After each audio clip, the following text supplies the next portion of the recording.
चलिए इस वीडियो में बात करते हैं फंक्शन की। फंक्शन क्या होते हैं?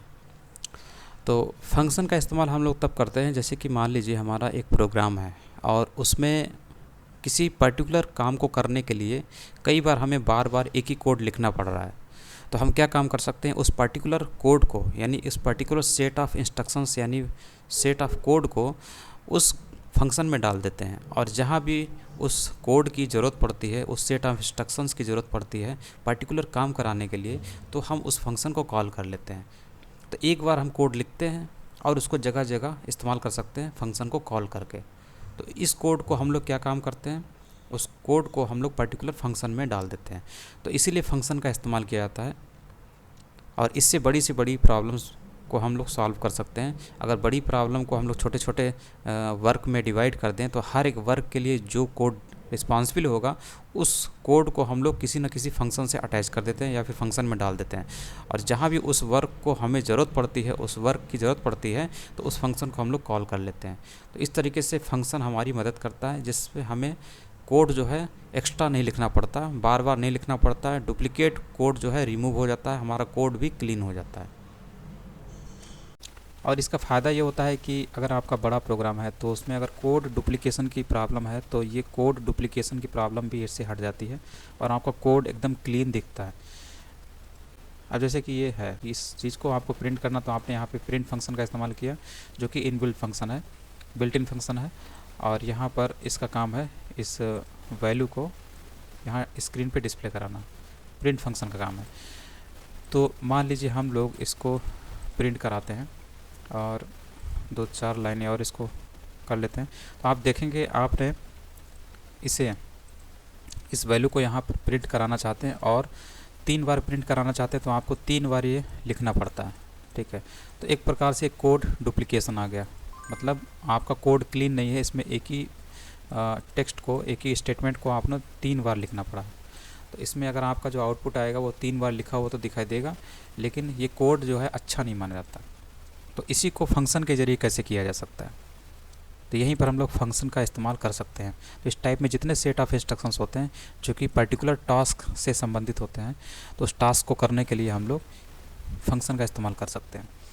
तो इसको अगर मान लीजिए हम लोग इसको कैसे कर सकते हैं, इसको 3 बार प्रिंट कराना था तो यहाँ पर हम लोग ये मान लीजिए हम लोग तीनों यहाँ पर दो हटा देते हैं और एक को कॉपी कर लेते हैं, कट कर लेते हैं यहाँ से, यहाँ इसकी कोई ज़रूरत नहीं।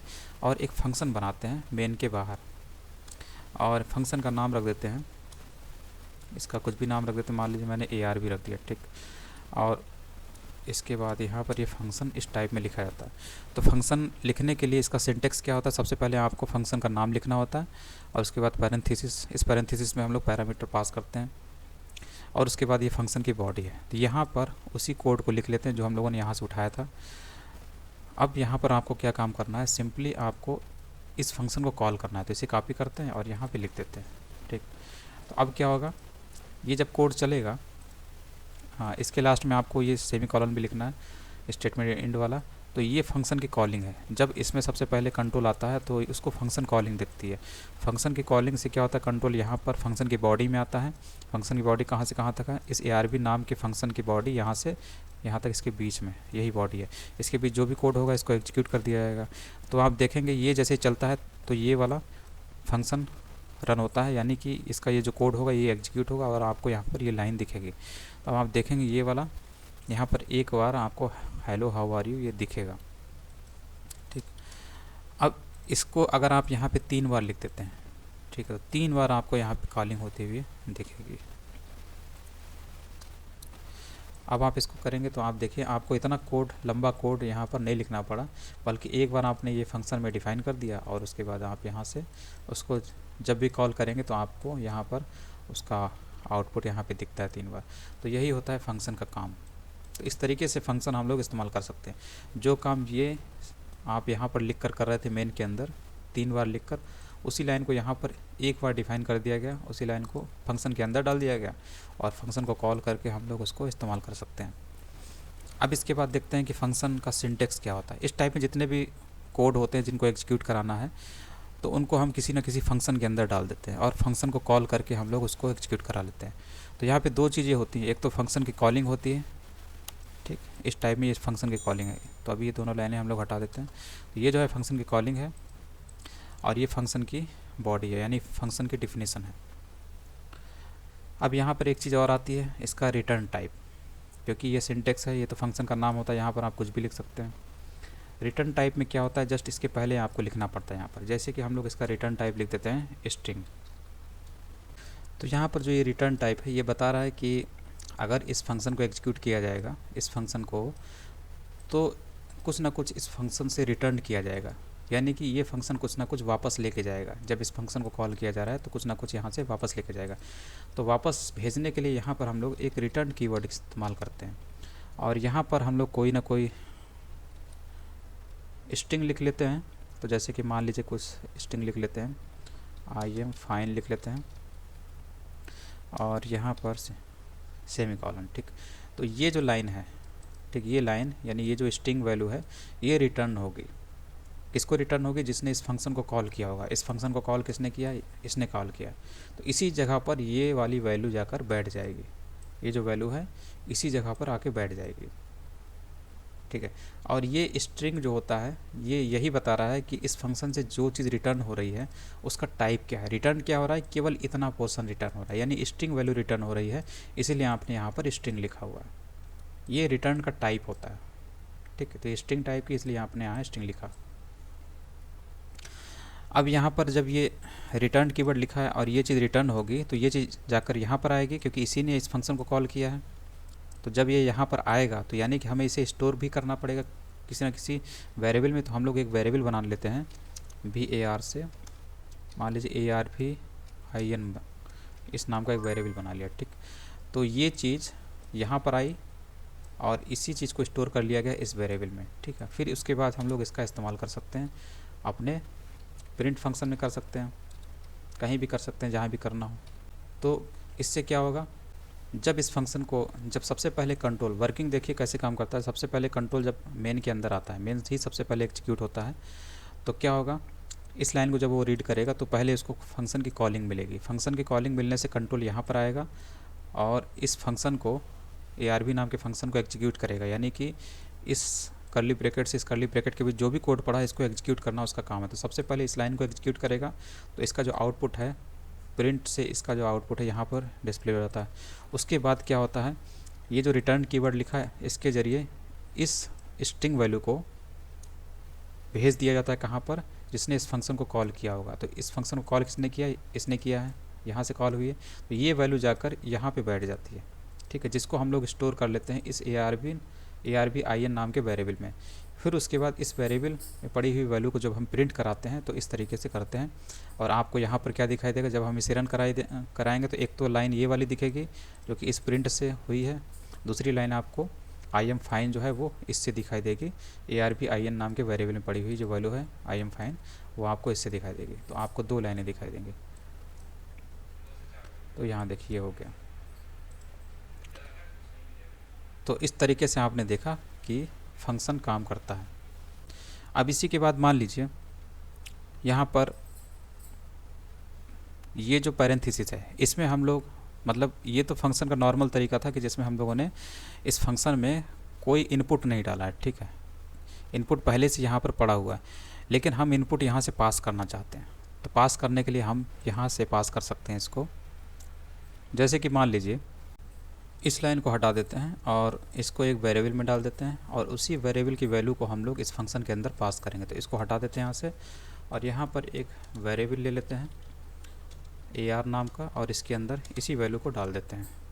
ठीक, और इसी वेरिएबल की वैल्यू को हम लोग इस फंक्शन के अंदर पास करते हैं। तो यहाँ पर इसको कॉपी कर लेते हैं और इसके अंदर डाल देते हैं।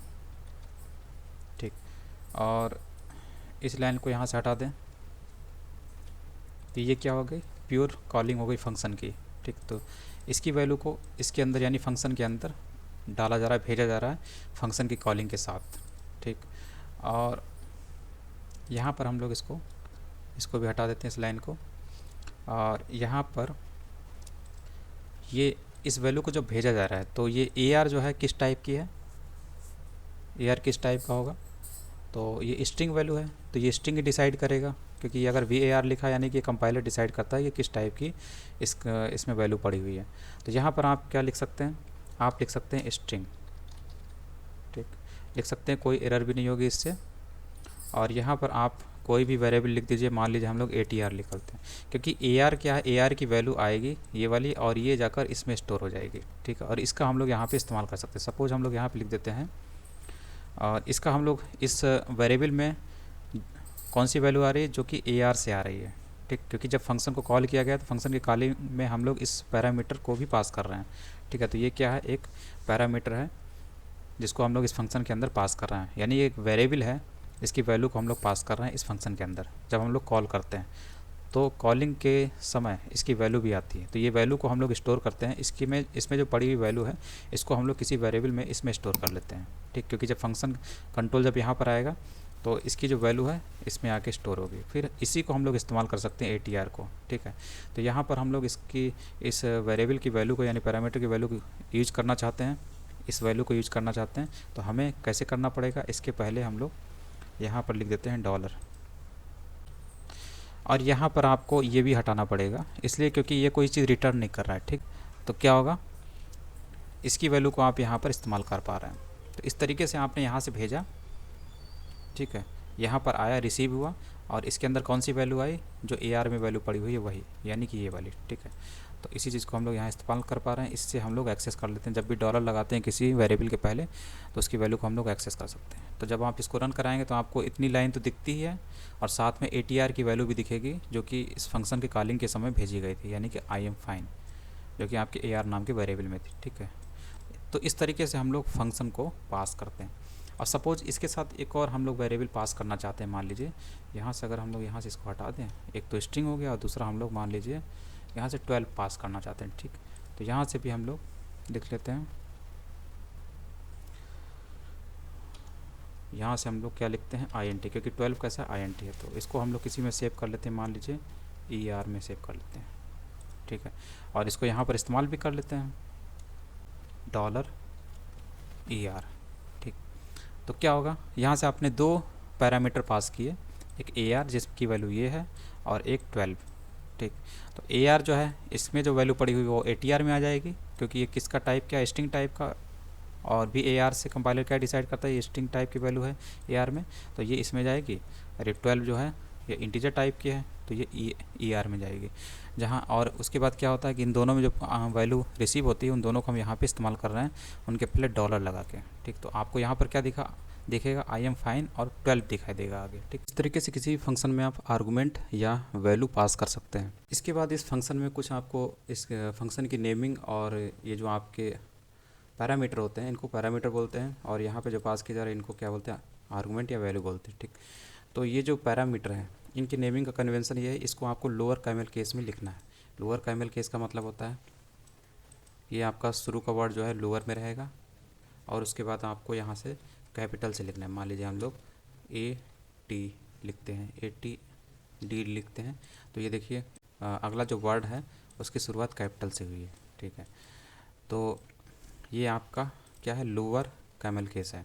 उसी तरीके से आपका जो फंक्शन नेम है ये भी आपका लोअर कैमल केस से होना चाहिए। मान लीजिए हम लोग इसके बाद कोई वर्ड लिखना चाहते हैं, मान लीजिए वर्क लिखना चाहते हैं, ठीक। तो ये आपका लोअर कैमल केस होता है, ठीक।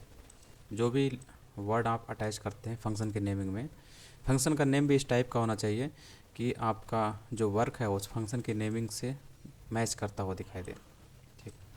जैसे कि मान लीजिए यहाँ पर फंक्शन से आप क्या काम करा रहे हैं, कोई चीज़ें प्रिंट करा रहे हैं, तो आपको प्रिंट कराने संबंधित नाम यहाँ पे लिखना चाहिए, और उसको आपको हमेशा लोअर कैमल केस में लिखना चाहिए। तो ये लोअर कैमल केस के लिखने का तरीका, जो भी आप वर्ड अटैच करते हैं उसका पहला लेटर आपका कैपिटल रखना चाहिए आपको, ठीक। कोई मस्ट नहीं है लेकिन रखना चाहिए। और एक चीज़ आपको और याद रखनी है, जब आप यहाँ से कुछ रिटर्न नहीं कर रहे हैं तो ऐसे भी आपका आउटपुट आ जा रहा है, लेकिन आपको यहाँ पर वाइड लिखना है। वाइड का मतलब है कि आप कुछ भी रिटर्न नहीं कर रहे हैं, तो फंक्शन के पहले वाइड लिख देंगे क्योंकि आपने कुछ रिटर्न नहीं किया है, तो इससे भी आपका आउटपुट सेम आएगा, ठीक। तो इस तरीके से आप कर सकते हैं।